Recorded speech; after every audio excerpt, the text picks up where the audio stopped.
নমস্কার বন্ধুরা, আজকে আমি অন্যরকমভাবে নিরামিষ তরকারি রান্না করব। আপনারা পুরো ভিডিওটা দেখবেন।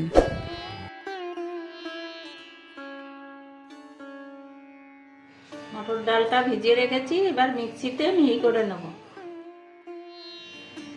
এর ভিতরে 2-3টে লঙ্কা দিয়ে দেবো।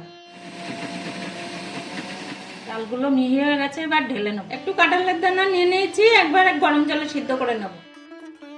দানা সিদ্ধ হয়ে গেছে, এবার নামিয়ে নেব। এবার জিরেটা ভেজে বেটে নেব।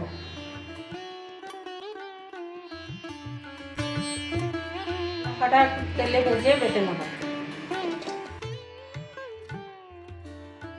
আমি সবসময় শিলেই বেটে নিই, আপনারা ইচ্ছা করলে মিক্সিতে মিহি করে নিতে পারেন। মিহি করা ডালগুলো এবং হলুদ লবণ দিয়ে মাখিয়ে বড়া করে নেব।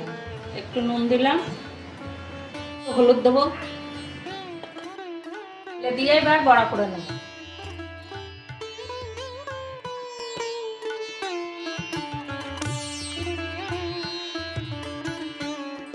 আলুগুলো হয়ে গেছে, এবার তুলে নেব।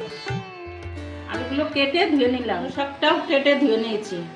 তেলের মধ্যে এবার একটু জিরে ফোড়ন দেবো। এবার আলুগুলো দিয়ে দেবো তেলের ভিতরে।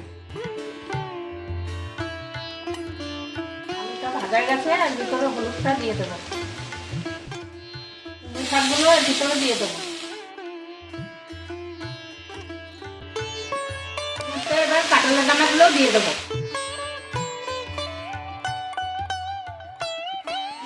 ভালো করে নাড়িয়ে নেওয়ার পরে এবার জলটা দিয়ে দেবো।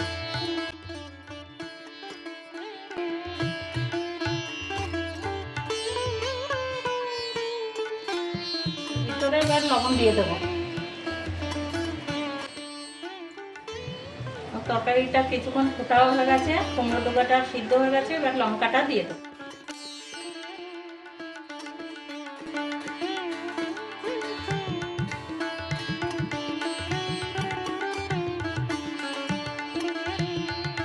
তাদের জন্য অল্প একটু চিনি দিয়ে দেবো।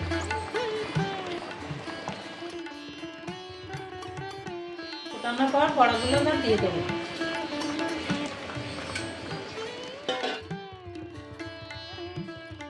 বাটাটা দিয়ে দেবো।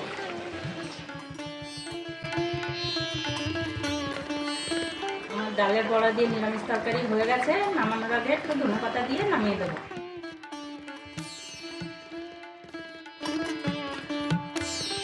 আপনারা অবশ্যই জানাবেন আমার নিরামিষ রান্নাটা কেমন লাগলো।